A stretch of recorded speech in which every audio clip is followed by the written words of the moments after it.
Jadi kalau zikir Allah, Allah, maknai di hati salah satunya Khaliki, Mudabbiri, Maulai, penciptaku, penjagaku, pemberi rezekiku, pengatur hayatku, yang menggerakkan tetesan darahku, yang mendenyutkan jantungku. Waduh, nikmat sekali zikir begitu tuh ya. La ilaha illallah, tiada menggerakkan satu sel, menumbuhkan satu sel di tubuhku kecuali Allah. Ente sibuk aja di situ, gak akan kepikiran yang lain-lain. Allahumma salli wa sallim wa barik alaihi wa ala alihi.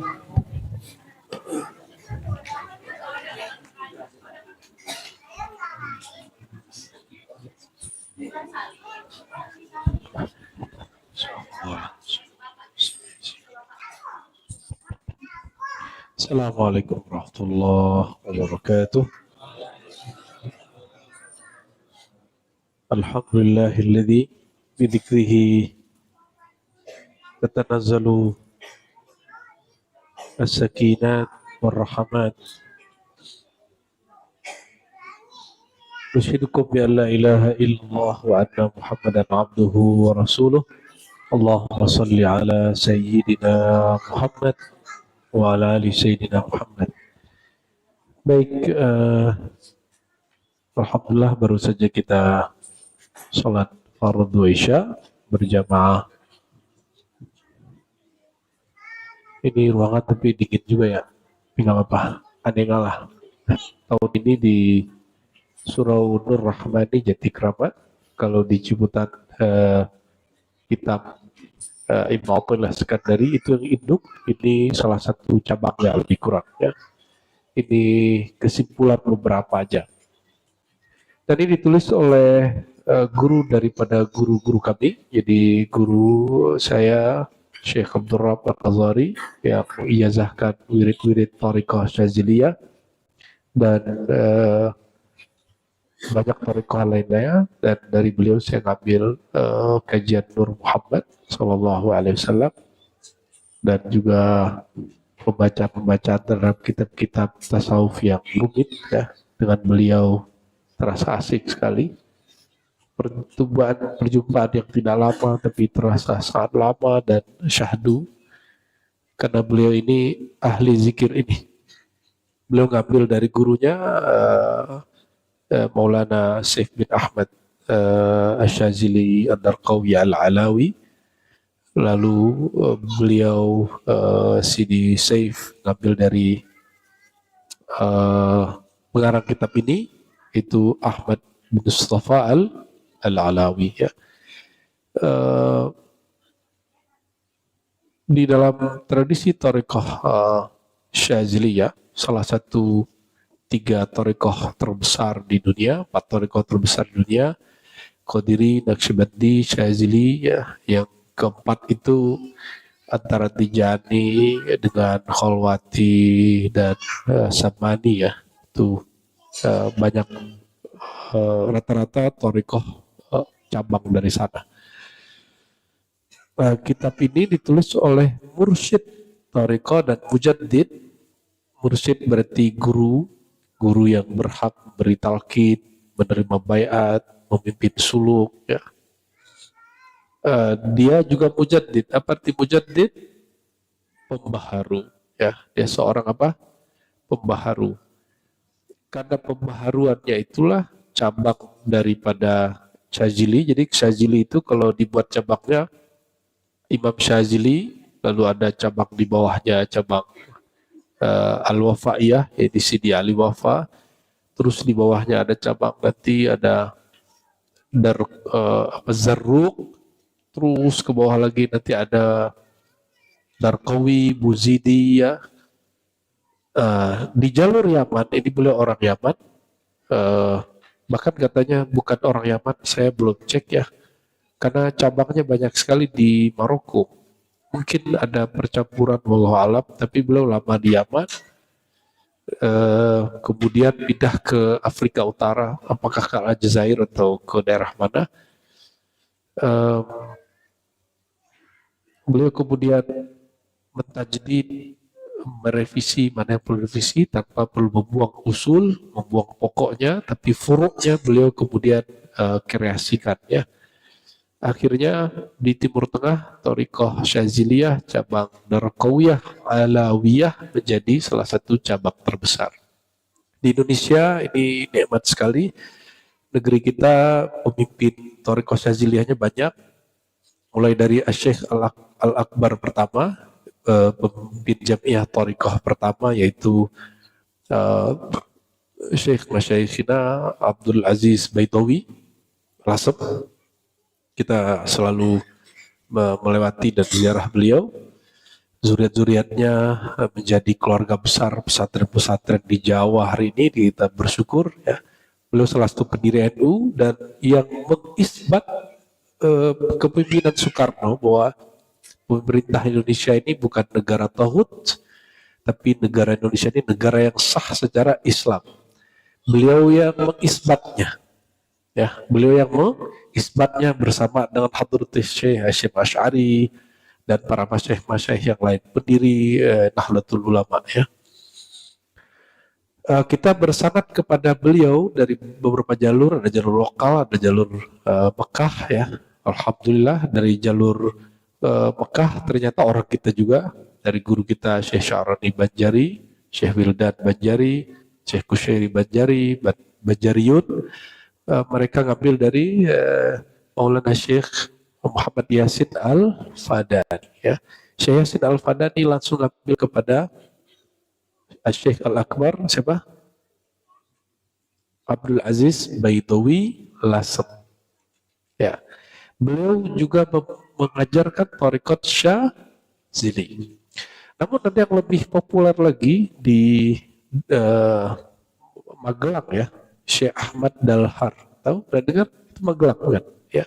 Saya pernah sowan dan ziarah ke sana, ketemu keluarga penerus beliau, yaitu Gus Ali dan anak-anaknya, termasuk juga khadamnya yang kemudian dinikahkan dengan pesantren apa namanya, api apa? Bukan yang Syekh Khudori, bukan Khudori ini.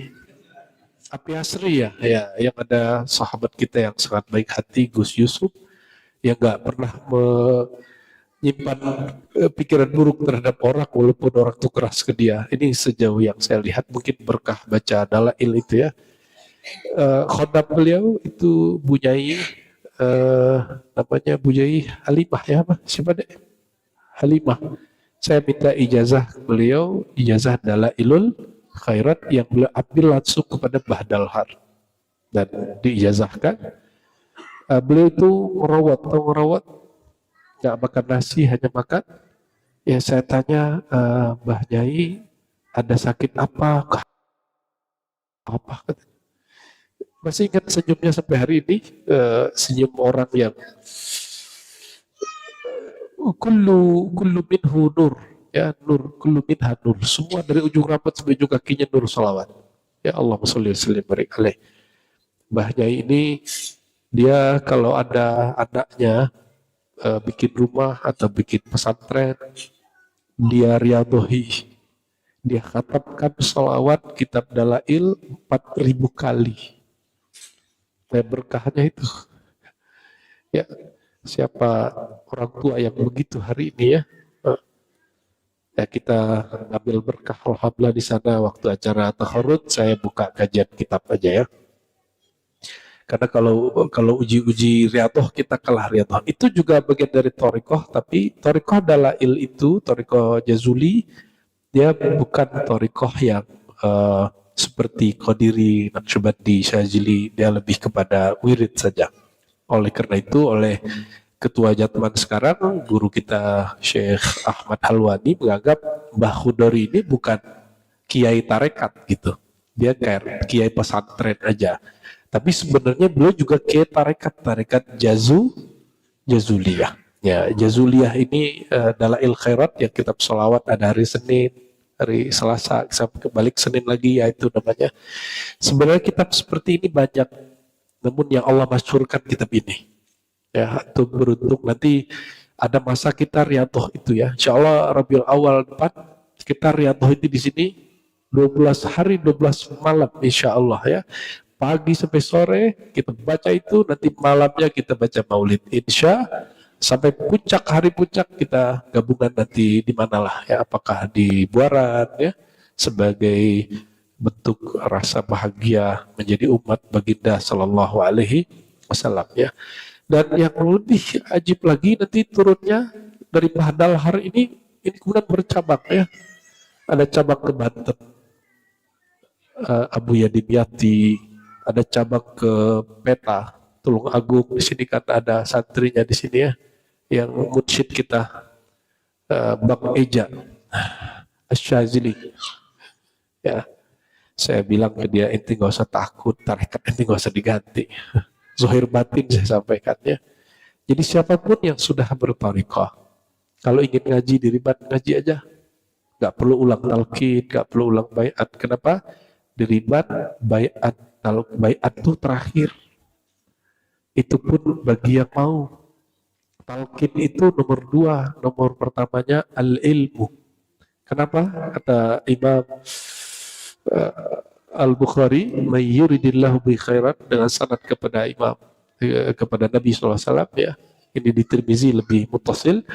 "May yuridillahu bihi khairan yufaqihu fiddin." Orang yang dikehendaki Allah keberkahan, kebaikan, Allah gerakkan dia belajar untuk memahami agama.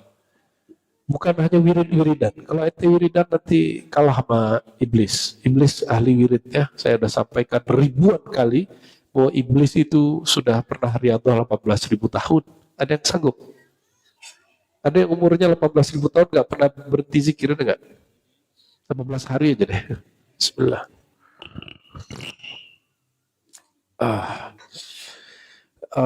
Jalur itu termasuk jalur yang masyhur ya, berkembangnya ke berbagai tempat, tapi saya nggak tahu apakah seperti gurunya yang beliau dan beberapa sanadnya, pasti sanadnya banyak beliau itu yang di Peta itu 3 atau 4 ya. Apakah beliau mengangkat di luar keluarganya atau tidak, wallahu alam ya. Kalau Mbah Baidawi kan ngangkat di luar keluarganya secara fisik, yaitu Abu Yadim Yati. Jadi bertarekat itu keluarga juga, keluarga nur, keluarga roh ya. Jadi nggak bisa kita ngangkat anak kita kalau anak kita nggak ketabatan warisan nur itu. Ya semoga anak-anak kita termasuk. Amin ya rabbal alamin. Terus yang berikut ada jalur guru-guru dari Al Habib Lutfi, jadi Abah Lutfi itu jalur Jawa Tengah juga. Daerah mana? Purwokerto apa Kebumen itu ya, yang Abah Abdul Balik gitu ya. Ya. Masih banyak jalur-jalur. Ada yang langsung ke Mekah, ya, ada Syekh Termasi itu Khalwati tapi juga ada Syazilinya. Hadratus Syekh Asy'ari itu juga ada Syazilinya. Maulana Khalil, Syekhana Khalil juga ada Syazilinya. Dan berikutnya. Kalau di Sumatera ya, pendiri Perti itu Syekh Sulaiman Rasuli. Dia kemudian bernaqsybandinya di kampung. Kenapa? Waktu dia di sana, halaqah Naqsyabandiyah tarekat di Jabal Abi Qubais sudah dibabat habis. Ya, sudah dibabat habis oleh pemerintahan yang baru. Namun jejak Syazili ada. Syekh Ismail Al-Minangkabawi yang berasal dari Tanah Datar, Batu Sangkar itu, dia juga belajar kepada Syekh Mufti Mekah Ibrahim Ar-Rais ya. Dari dia ngambil Syaziliyah. Maka beberapa nukil-nukilan dia juga kepada Sadah Abu Syazili ya. Terus paham atau tidak cerita ini? Tapi ala kulihal saya mesti membagikannya semampu saya. Nanti di Kalimantan banyak lagi, di Sulawesi banyak lagi, di Lombok sampai ke Bima sampai ke Ambon ya. Dan negeri ini teman-teman terserah atau percaya atau tidak, ini negeri thariqah, negeri tasawuf ya.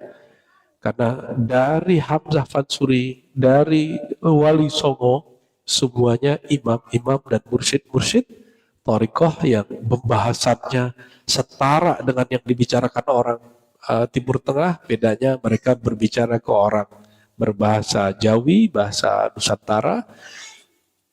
Pembahasannya tidak kalah dengan ulama-ulama abad-abad ke-7, ke-8 Hijriah, ya, nggak kalah. Oleh karena itu, jika hasilnya hari ini di Indonesia ada komunitas-komunitas tarekat yang besar, ini bukan terjadi begitu saja. Itu terjadi karena proses yang panjang sekali, ya. Dan antum sadar atau tidak, yang dibaca hari ini dalam khatam tahlil kalau orang malam Jumat, ya, kalau ada orang itu ada living tarekat tasawuf, wirid asas yang sudah dielaborasi, karena isinya ada wirid asas di situ. Istighfar, la ilaha illallah, sholawat, lalu subhanallah wa bihamdihi subhanallahil azim. Itu paling ente ingat kan? Itu contohnya. Namun dihilangkan beberapa, misalnya ya Latif, Yahu itu dihilangkan, ya.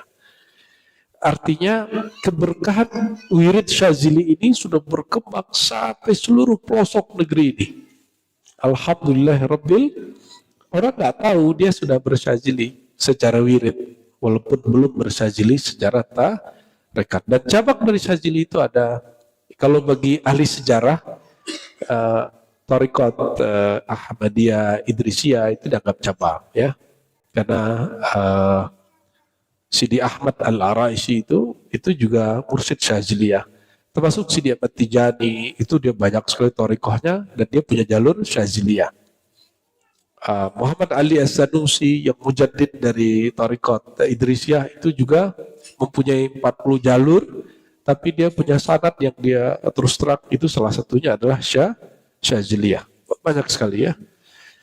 Dan alhamdulillah ribat kita termasuk yang mengamalkan wirid Syaziliyah, Hizib Bahar, ya, Hizbul Bar, bahkan kita bikin daurah dulu, masih ingat?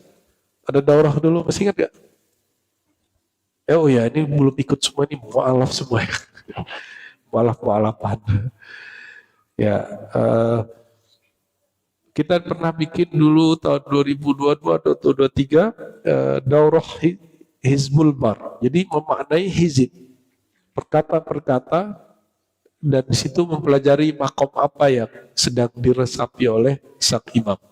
Ya, insya Allah nanti kalau umur panjang, ya, kita bikin daurah-daurah lagi, namun yang lebih simpel. Kalau daurah begitu kan, itu yang eksklusif, jadi kita sewa hotel gitu, jadi kayak mahal kok, ngaji mau kenal Allah kok harus mahal-mahal bayar segala kan gitu. Tapi ya sesekali boleh lah, ya, biar ente zikiran tapi tidurnya di kasur empuk kan enak tuh. Kalau nanti yang 10 hari yang sudah keluar daftar namanya, itu kan tidurnya di sajadah, itu latihan masuk ke liang lahat. Tapi gak sehoror itu, ya. Nanti suluknya happy insya Allah, ya. Kalau suluk Ramadan kita, manhaj kita, karena saya mengikuti guru saya seorang Naqsyabandiyah Khalidiyah, maka manhajnya manhaj Naqsyabandiyah Khalidi. Maka tapi setiap pagi sore kita tetap mengamalkan wirid asas, ya, insya Allah. Cuma hizib baharnya nggak dibaca,